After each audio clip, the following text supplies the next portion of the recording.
চলমান অচল অবস্থা নিরসনে ঢাকা মেডিকেল কলেজ অনির্দিষ্টকালের জন্য বন্ধ ঘোষণা করেছেন কর্তৃপক্ষ।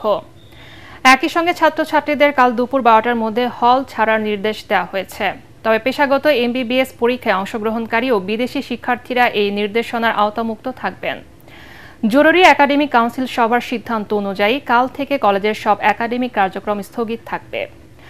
ঢাকা মেডিকেল কলেজের অধ্যক্ষ অধ্যাপক ডাক্তার মোহাম্মদ কামরুল আলমের সই করা বিজ্ঞপ্তিতে এসব তথ্য জানানো হয়েছে। গত কয়েক সপ্তাহ ধরে ঢাকা মেডিকেল কলেজের নতুন আবাসিক ও একাডেমিক ভবনের দাবিতে আন্দোলন চালিয়ে আসছিলেন শিক্ষার্থীরা। বহিষ্কার আদেশ প্রত্যাহারের দাবিতে রাজধানীর নতুন বাজারে বেসরকারি বিশ্ববিদ্যালয় ইউনাইটেড ইন্টারন্যাশনাল ইউনিভার্সিটির শিক্ষার্থীদের সড়ক অবরোধ ও বিক্ষোভে লাঠিচার্জ করেছে পুলিশ। এতে বেশ কয়েকজন আহত হয়েছেন। অবরোধের কারণে সকাল থেকে কুড়িল বিশ্ব রোড বাড্ডা সড়কে বন্ধ হয়ে যায় যান চলাচল। দুর্ভোগে পড়ে শত শত মানুষ। অবিলম্বে বহিষ্কার আদেশ প্রত্যাহার ও বিশ্ববিদ্যালয়ের একাডেমিক কার্যক্রম চালুর দাবি না মানলে কাল থেকে ঢাকা ব্লকেডের হুমকি দিয়েছেন আন্দোলনরত শিক্ষার্থীরা। বহিষ্কারের সিদ্ধান্ত সেটা প্রত্যাহারের জন্য আমরা মানসিকভাবে প্রস্তুত আছি। আমরা তাদেরকে গতকালকে অনুরোধ করেছি, যদি আপনারা আসলে এই সিদ্ধান্ত নিয়ে থাকেন সেটা আপনারা বাস্তবায়ন করেন, আপনারা ঘোষণা দিন। আপনারা যদি ঘোষণা দেন আমরা রাস্তা ছেড়ে দিব এবং এই সকল শিক্ষার্থীরা বাবা মা সহ প্রয়োজনে আপনাদের সাথে দেখা করে বিশ্ববিদ্যালয়ের সুষ্ঠু পরিবেশ, শিক্ষার পরিবেশ ফিরিয়ে আনার জন্য আমরা সকলে মিলে চেষ্টা করব। কিন্তু তারপরেও তারা সেটা করেন নাই। জিজ্ঞেস করলে আমাকে কেন বহিষ্কার করছেন? তুমি ফেসবুকে একটা অথরিটির বিরুদ্ধে একটা পোস্ট দিছো, তুমি ফেসবুকে অথরিটির বিরুদ্ধে কবিতা লিখছো, এগুলো কি কোনো বহিষ্কারের কোনো যৌক্তিক কারণ হইতে পারে? আমাদের দাবিগুলো না মেনে না নেওয়া হয়, এদিকে বসুন্ধরা আছে, এদিকে বাড্ডা আছে, সব জায়গায় আমাদের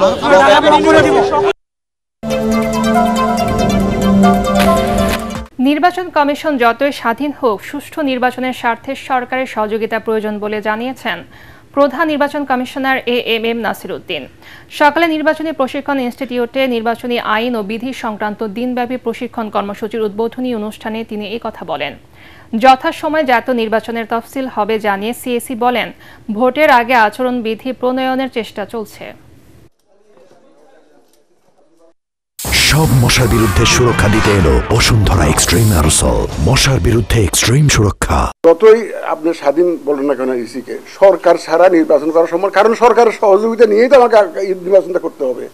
আমাকে আইন শৃঙ্খলা বাহিনীর সাহায্য নিতে হবে, সরকারি অফিসারদের সাহায্য নিতে হবে। সরকার এখানে মুখ্য একটা ভূমিকা রাখবে তো ইলেকশনের মধ্যে। এটা ছাড়া তো সম্ভব না। এত বড় একটা নির্বাচন হবে, আমাদের তো নিজস্ব একটা পরিকল্পনা, এটা আমাদের ব্যবহারের জন্য, not for sharing with everybody, যে আপনারা সবাই জানুন যে আমরা এইভাবে করছি, সেরকম না। এটা আমাদের নিজস্ব, এটা সংশোধনযোগ্য। এটা যদি টাইমলি যদি কোনো কারণে রিসিভ না হয়, 2-4 দিন এদিক ওদিক হতে পারে। এটা একটা সম্ভাব্য একটা পরিকল্পনা, আমাদের কর্মপরিকল্পনা। ডক্টর ইউনূস তারেক রহমানের বৈঠকের পর জাতীয় নির্বাচন নিয়ে অনিশ্চয়তা ধোঁয়াশা অনেকাংশে কেটে গেছে বলে দাবি করেছেন বিএনপির স্থায়ী কমিটির সদস্য ডাক্তার AJM জাহিদ হোসেন। অভিযোগ করেন, যাদের জনসমর্থন নেই তারাই লন্ডন বৈঠক নিয়ে নানা অপপ্রচার চালাচ্ছে। জাতীয় প্রেস ক্লাবে আলোচনা সভায় ডাক্তার জাহিদ আরও বলেন, কোনো অজুহাতে নির্বাচন বিলম্বিত হলে দেশের মানুষ তা মেনে নেবে না। বিএনপি সংস্কারের পক্ষে দাবি করে তিনি বলেন, সে লক্ষ্যেই জন আকাঙ্ক্ষা পূরণে তারেক রহমান 31 দফা সংস্কার প্রস্তাব জাতির সামনে পেশ করেছেন। প্রফেসর ডক্টর মওদুদ হোসেন আলম তারেক রহমানের সাথে ডক্টর মোহাম্মদ ইউনূস কথা বলবেন কি বলবেন না, আপনারা বিব্রত, জাতি বিব্রত। আরে ভাই, জাতির হোলসেলারে কি আপনারা নিয়েছেন? হ্যাঁ, জাতিকে 18 কোটি মানুষের দায় দায়িত্ব কে নিয়েছে? আর কোন নির্বাচন হয়েছে? নির্বাচিত 300 প্রতিনিধি আছে যে দে আর দি রিপ্রেজেন্টেটিভ অব দি জাতি। আপনারা কথা বলেন, আপনারা বলেন আপনাদের দল বিব্রত হয়েছে, সেটা বলতে পারেন, কিন্তু মনে রাখবেন সব সময় জাতিকে নিয়ে টান দিবেন না। নতুন করে বাংলাদেশের জন্য 50 কোটি মার্কিন ডলার ঋণ অনুমোদন করেছে বিশ্ব ব্যাংক। প্রতি ডলার 122 টাকা 37 পয়সায় ধরে বাংলাদেশি ড্রাই এই ঋণের পরিমাণ 6118 কোটি টাকা। এই ঋণের মূল উদ্দেশ্য সরকারি কাজে স্বচ্ছতা ও জবাবদিহিতা এবং আর্থিক খাতে স্থিতিশীলতা বাড়ানো।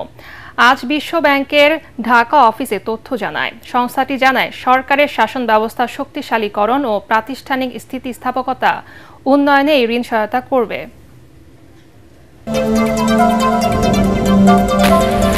শিশু শিশু শ্রম বন্ধে সরকার বাস্তবমুখী পদক্ষেপ নেবে বলে জানিয়েছেন সমাজ কল্যাণ উপদেষ্টা শারমিন মুর্শিদ।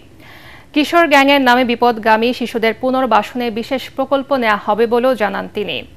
রাজধানী এফডিসিতে ডিবেট ফর ডেমোক্রেসির ছায়া সংসদ বিতর্ক প্রতিযোগিতার সমাপনী অনুষ্ঠানে এসব কথা বলেন উপদেষ্টা। এ সময় শ্রম ও কর্মসংস্থান সচিব AHM শফিকুজ্জামান বলেন, শিশু শ্রম বন্ধ করা না গেলে বিশ্ব দরবারে মাথা উঁচু করে দাঁড়ানো যাবে না। অন্যদিকে ডিবেট ফর ডেমোক্রেসির চেয়ারম্যান হাসান আহমেদ চৌধুরী কিরণের মতে বিগত সরকার বিভিন্ন প্রকল্পে 352 কোটি টাকা খরচ করলেও সুফল পায়নি ভুক্তভোগীরা। এসব দুর্নীতির শ্বেতপত্র প্রকাশের দাবি জানান তিনি।